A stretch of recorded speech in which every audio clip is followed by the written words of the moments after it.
آج کی تراویح میں 11واں پارہ مکمل اور 12واں پارہ پہلے ربوع تک پڑھا گیا. 11واں پارے کے شروع میں تذکرہ ہے، بلکہ اس سے پہلے سے تذکرہ چل رہا تھا کہ غزوہ تبوک میں تمام لوگوں کو جانے کے لیے کہا گیا تھا. جو نیک دل مسلمان تھے تقریباً وہ سب چلے گئے، جو منافقین تھے وہ نہیں گئے. اور جب نبی کریم صلی اللہ علیہ وسلم وہاں سے واپس آئے سفر سے، تو یہ لوگ آ کے عذر پیش کرنے لگے کہ میرے پاس فلاں عذر تھا، فلاں عذر تھا، فلاں ایکسکیوز تھا. اللہ نے بتایا کہ یہ لوگ جھوٹ بول رہے ہیں، ان کے پاس ایکسکیوز نہیں تھا. اس طریقے سے ان کے جھوٹ کا پردہ فاش فرما دیا. اس کے بعد آیت ہے کہ جو سابقین اولین شروع میں ایمان لانے والے تھے مہاجرین و انصار میں سے، اللہ تعالیٰ ان سے راضی ہوا. ان کے لیے ایسے باغات اللہ نے بنائے ہیں جس کے نیچے سے نہریں جاری ہوں گی. اس کے بعد ایک آیت ہے کہ اللہ تعالیٰ نے ایمان والوں سے ان کے جان اور مال کو خرید لیا ہے، بدلے میں ان کے لیے جنت. پھر اللہ کا یہ احسان ہوا کہ اللہ تعالیٰ نے مختصر وقت کے لیے عبادت فرض کی، کچھ قواعد، کچھ رولز اور ریگولیشنز دیے کہ اس کو فالو کر لیں، یعنی فرائض کی پابندی کر لیں، کچھ گناہوں سے بچ جائیں تو پہلی فرصت میں انشاءاللہ جنت میں داخلہ مل جائے گا. ایک آیت ہے کہ جو لوگ اس دنیا سے بغیر ایمان کے چلے گئے ان کے لیے مغفرت کی دعا نہیں کی جا سکتی ہے. حضرت ابراہیم علیہ السلام نے اپنے والد کے لیے دعائیں مغفرت کے لیے کہا تھا، لیکن یہ ایک وعدہ تھا.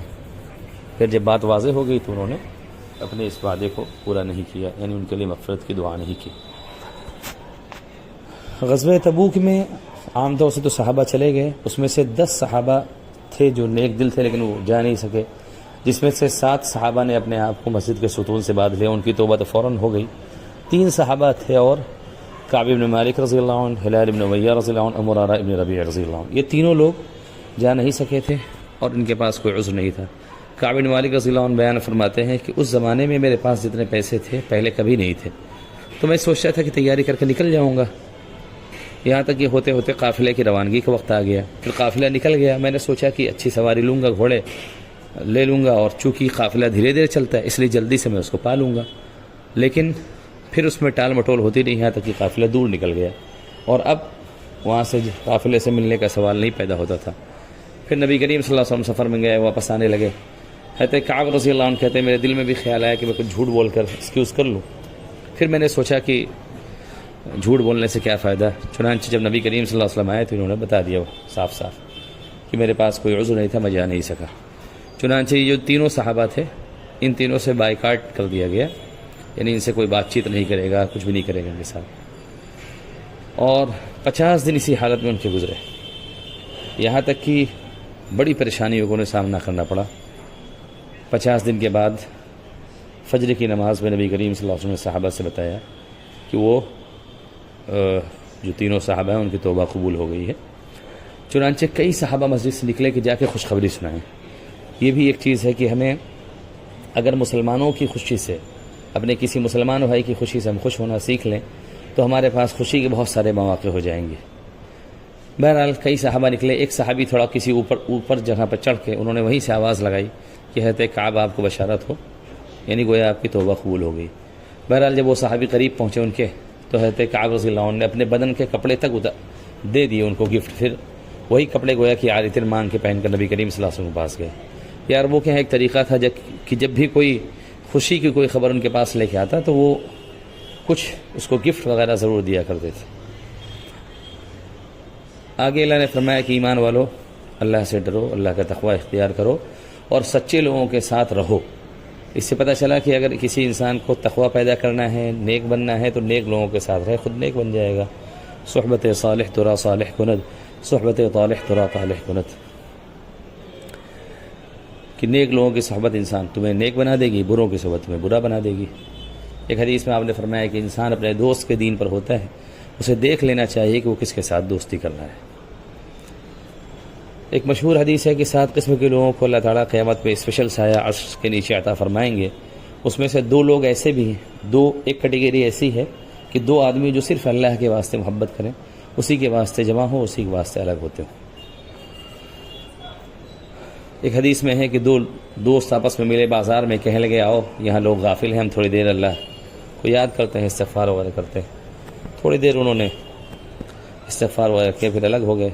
بعد میں ایک صاحب کا انتقال ہوا، دوسرے نے خواب میں دیکھا، پوچھا کیا حال بنا، کہنے لگے یاد ہم لوگ بازار میں ایک دن ملے تھے تو اسی دن شام اللہ تعالیٰ نے ہماری مغفرت کر دی۔ یہ واقعہ حدیث میں ہے۔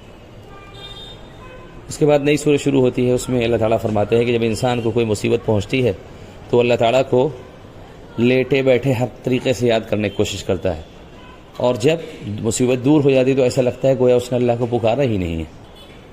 تو گویا کہ یہ اللہ تعالیٰ بتانے کا طریقہ ٹھیک نہیں ہے۔ خوشحالی کے دور میں اچھے حالات میں بھی اللہ کو یاد کرنا چاہیے، پریشانی آئے اللہ کو یاد کریں، پریشانی دور ہو جائے تب بھی اللہ کو یاد کرنا چاہیے۔ ایسا نہیں کہ مطلب نکل گیا ہے تو پہچانتے نہیں، یہ طریقہ ٹھیک نہیں ہے۔ آگے ایک دعا سکھائی گئی، ربنا لا تجعلنا فتنة للقوم الظالمین، کہ اللہ آپ ہمیں ظالموں کے لیے تختہ مشق مت بنائیے، یعنی ایسا نہ ہو کہ ہم کو پریشان کر کے ظالم یعنی ہمیں آزمائش پہ گویا کہ ڈالیں۔ آگے فرعون کا تذکرہ ہے کہ جب وہ ڈوبنے لگا تو اس نے کہا کہ ہم ایمان لے کے آئے، اللہ نے کہا بھی ایمان لے کے آئے، اب بہت دیر ہو گئی، اور جب عذاب کے فرشتے نظر آنے لگتے ہیں تب توبہ قبول نہیں ہوتی ہے۔ نیا پارہ شروع ہوتا ہے، 12واں پارہ، وما من دابۃ فی الارض الا علی اللہ رزقها۔ اس روئے زمین پر جتنے بھی انسان ہیں سب کی روزی اللہ کے ذمے ہے۔ پہلے کم لوگ تھے تب بھی کھاتے تھے، آج اس سے زیادہ لوگ ہیں اور اچھا آج کھا رہے ہیں، پہن بھی رہے ہیں اچھا، تو یہ سب اللہ کی عطا کردہ ہے۔ ایک واقعہ لکھا ہوا ہے کتابوں میں کہ ایک ڈاکو تھا، وہ نکلا اپنے کئی لوگوں کے ساتھ ڈاکہ ڈالنے کے لیے، راستے میں اس نے دیکھا کہ 2 کھجور کے درخت ہیں، ایک کھجور کا درخت اوپر سے جا کے کٹا ہوا ہے، اس میں پھل وغیرہ نہیں ہے، صرف تنا کھڑا ہے، اور ایک دوسرا کھجور کا درخت اس کے بازو میں ہے، اس میں پھل لگے ہوئے ہیں کھجور کے۔ تو ایک چڑیا آتی ہے، کھجور توڑتی ہے، پھر اس تنے پہ جو صرف تنا ہے اس پہ لا کے اوپر ڈال دیتی ہے۔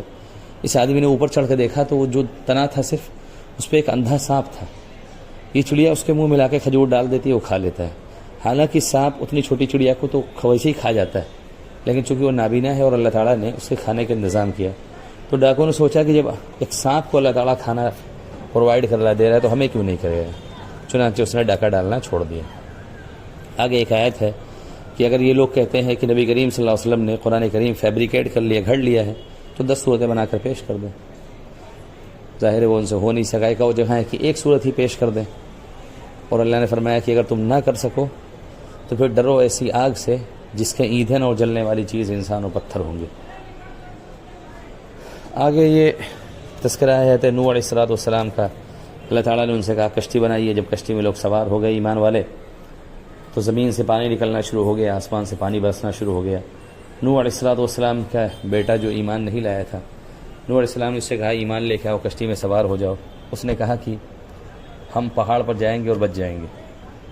ابھی بات چل ہی رہی تھی کہ اتنے میں ایک موج آئی اور اس بیٹے کو ہمیشہ کے لیے لے کے چلی گئی اور وہ ڈوب گیا، اس کا انتقال ہو گیا۔ حضرت نوح علیہ السلام جیسے جلیل القدر اولو العزم پیغمبر کا بیٹا تھا، لیکن ایمان نہیں لایا تو ہلاک ہو گیا۔ تو ایمان و عمل صالح ضروری ہے کہ اللہ تعالیٰ نے فرمایا سورہ عصر میں کہ تمام کے تمام انسان خسارے میں ہیں سوائے اس کے جو ایمان لے کے آئے، نیک عمل کریں، حق بات کی ایک دوسرے کو وصیت کرتے رہے اور صبر کی وصیت کرتے رہے۔